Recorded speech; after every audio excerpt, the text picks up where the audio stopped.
د سلام په وړاندې کولو سره مو پام راګرځوم د نن ورځې تازه مهمو او وروستیو خبرونو ته.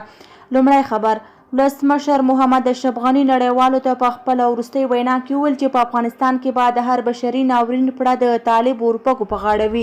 ولسمشر غني د عدم انسلاک غورځنګ له غړو هیوادونو، ملګرو ملتونو او اروپایي ټولنې څخه وغوښتل چې د طالب اورپکو د غیر منطقي تاوتریخوالي مخه ډب کړي او په وینا یې کې په افغانستان کې هره فاجعه رامنځته کیږي مسؤلیت به یې د دغه اورپکې ډلې په غاړه وي.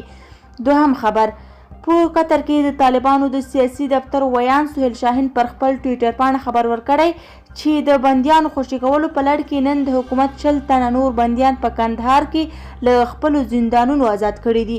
شاهین لیکي چې بندیانو ته مو د لارې کرایه هم ورکړې. دریم خبر: برېښنا شرکت: د افغانستان برېښنا شرکت نوي رئیس داود نورزي نن په رسمي توګه دنده پیل کړه. په دغه مراسمو کې د بهرنیو چارو او مالیې سرپرست وزیران او د ولسمشر غني یوه ډله سلاکاران هم حاضر وو. څلورم خبر: په هیواد کې د کرونا د مثبتو پیښو شمېر له 3000 واوښته.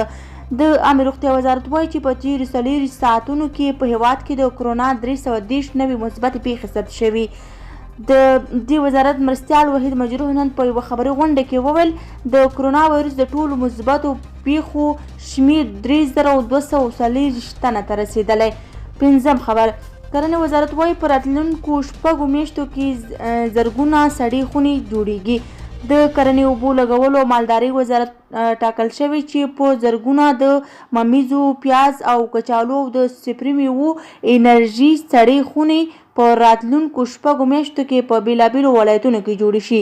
دا وه زموږ د نن ورځې ویډیو. که مو ویډیو خوښه شوې وي نو ویډیو لایک او زموږ چینل در سره سبسکرایب کړئ. له توجه څخه مو نړۍ مننه. تر بیخي چارې